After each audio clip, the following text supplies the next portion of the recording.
Marty T Hawkins back with you in another episode of Warehouse and Operations as a Career. Is everyone having a fabulous week so far? Today let's talk about a few of the things that we as employees sometimes have to deal with, many times things we possibly bring on ourselves. You know, throughout my travels each week, I hear about lost jobs, things like no-call, no-shows, layoffs, and a lot of reasons why individuals have lost those particular jobs. This isn't probably something we like talking about, but I guess it is a part of the job cycle or career cycle, so let's look at it for a bit. You know, with me being a manager for over 30 years, I've had the fortune of meeting and hiring many an associate, mainly in the realm of operations, only to see them move on to something else, either voluntarily or non-voluntarily. A lot of them found better positions or greener pastures and moved on, and some lost contact through termination. I like to believe that I've never actually ended someone's job. Well, I guess I have to say I've ended 3 before. All 3 were due to a position actually being done away with or due to a loss of cases, through a customer loss or once a particular product line. The selector's job was to pull that one line of product only. In all 3 cases, I helped them seek gainful employment at another company or made the effort and offered anyway.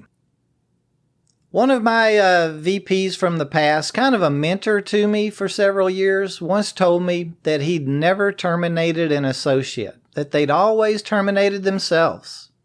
He honestly looked at it as the rules or processes and procedures weren't being followed, and the associate knew that they had actually terminated themselves. I guess that's one way to look at it, but I subscribe to the belief that I've failed in some way or another every time that I've lost an employee. I always wonder if they've been given the orientation properly and received the welcoming that they needed. Had they received the training that they needed? And had management supported them in every way possible? In previous episodes, I spoke to the corrective action process, what I prefer to call the coaching process, and presented the question to young managers as, did we give them every chance to succeed? Did we discuss any job-related deficiencies we were experiencing with their performance and offer solutions to help them succeed? Personally, I think the orientation of a new associate is the one thing we as managers have to get right. It's where we have a chance to express how important they are to the organization, learn a little about them, and share the expectations, rules, processes, or procedures of the company with them. Let's face it, it's got to be intimidating to be walking into a new job, and managers need to make us feel welcome and allow us to leave that first day wanting to come back early on the second one, right? Okay, I'll step off the soapbox now. You can see how easily I get sidetracked. Let's look at a few of the reasons I'm given by associates and managers each week from a few different industries that I deal with, all types of positions and regions as to why a term form ends up being turned into our HR departments. Let's start with the simplest one. This is one I've never been able to really get my arms around. The infamous no-call, no-show. I mean, we as new hires have filled out the application, went through all the hoops to get the job, the interviews, the background checks, maybe even a drug screen. We filled out all the onboarding paperwork and the job description's probably been explained to us. Maybe we even met our coworkers and bosses and then don't show up for the first day on the job. We don't call anyone, just kind of disappear. Don't get me wrong now. Things certainly come up sometimes, and I don't want you to think I'm being or going negative today at all, but this one I've never really figured out. If we've decided the position just isn't for us, and it's going to happen sometimes, of course, maybe something come up, in the job description that we figured, whoa, this isn't going to be for me. But why don't we just speak up right there and then? I guess what I hope we think about is, if we're dealing with a staffing or a sourcing company, we've probably just burnt a bridge. And while looking for permanent employment, we probably never should burn bridges. Oh, and then there's the no call, no show when we're actually employed. I hear almost weekly from an associate that says, well, I got mad or my boss didn't treat me right, so I decided not to go in. I just don't see how that's fixed or hurt anyone. I don't think we've won anything by quitting like that, have we? If someone's made us mad or our boss did, do us wrong, wouldn't it have been better to communicate that to someone, maybe their boss or our HR departments? There's not going to be a check with our name on it next week.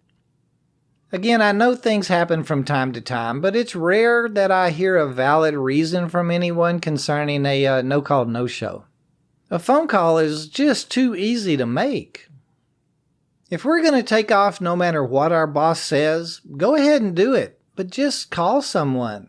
Then on our next interview, we can say that we'd ask off for a day, had a valid reason, but my boss fired me for missing.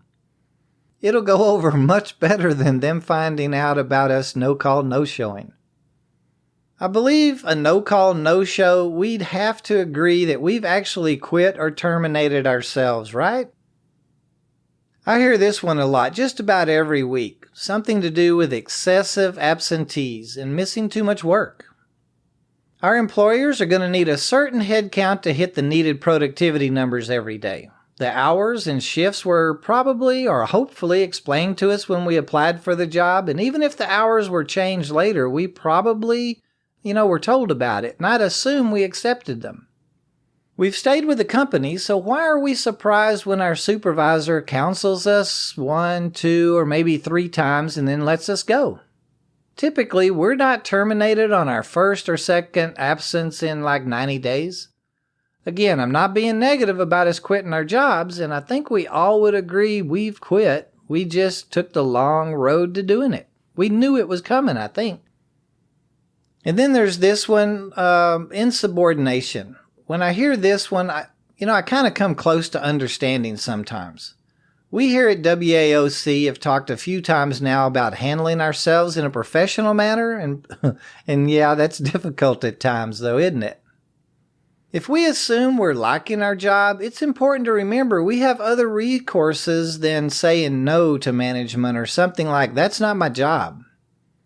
As long as the request is ethical and legal, we need to go ahead and do it.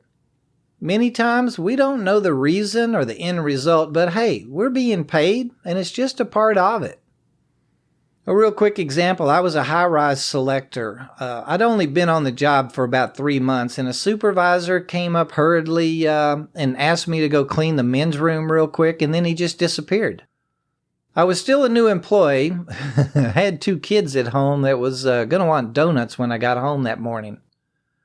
Yep, I was pretty upset, of course, but I went ahead and cleaned it up and wiped it down. I hadn't been finished but for like 5 minutes, and another soup came by with an auditor from one of our largest accounts, and sure enough, they walked right on into the men's room to check it out. I ended up working for that company for 26 more years. As employees, we have other resources when we get upset. We have management members and our HR departments that we can go see. Another time, and we'll go through this one real quick. This was a couple of years later. I had a young supervisor come back to High Rise and tell me I needed to pull pallets while I was up in the air instead of bringing them down to the ground first.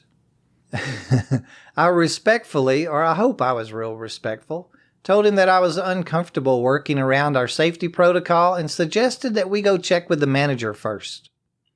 Well, it ended up, he told me to go ahead and do like I wanted to do it in the first place, but just be sure I got it done. We actually became good friends after that. I'd actually helped him do what was right in that instance, I believe. We need our jobs. There's nothing going to be gained by throwing a fit on the docks. Let's try to do as requested and voice our opinions to another member of management, maybe even later. By being insubordinate, we really are just quitting again. We're probably fully aware of those consequences.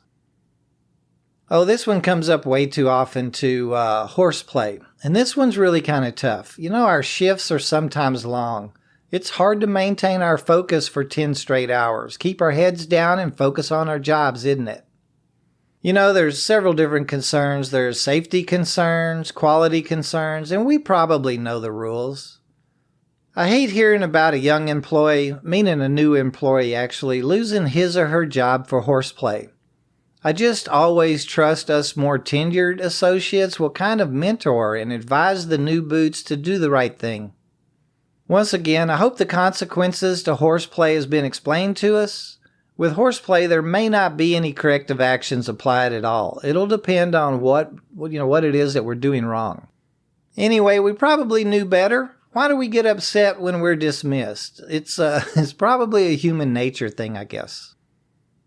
Just several weeks ago, I heard about an order selector that had done something wrong, or at least his supervisor thought that he had done something. Anyway, the selector ended up getting in the soup's face and threatened to hit him, actually. In today's world, that's a threat. Could even be a terroristic threat since it happened at the workplace. The associate was walked off the property and honestly didn't understand how the authorities could have been called. He had gotten mad, calmed down, and was now out of a job, though. That's kind of the ultimate example how not handling ourselves in a professional manner can really cost us dearly. Here at WAOC, we spend a lot of time talking about how to get our jobs, planning for our advancement, and reaching our goals, but keeping those positions are just as important. Terminations are a part of the work experiences, and being such, we should recognize our responsibilities in keeping those jobs. It's hard. We're humans, and we all have reactions, but I think we'd all agree it's easier to be in charge of ourselves, in many instances, prevent those terminations. Well, again, I hope I didn't come across as negative today. I'd like to think I presented us with something to think about and maybe consider. If you'd like to add to our list of terminations or share an example or situation with our group, please shoot an email to host@warehouseandoperationsasacareer.com. We'd love hearing from you. Check out our Facebook and Twitter feeds too. You can use the little @ WHSEANDOPS, and we'd appreciate a like and follow should you find any interest there. If you operate any type of powered industrial equipment, check out the Facebook group, Warehouse Equipment Operators Community. We're usually hanging around there throughout the week. Until next week, be safe, and let's all take care of our families and our positions.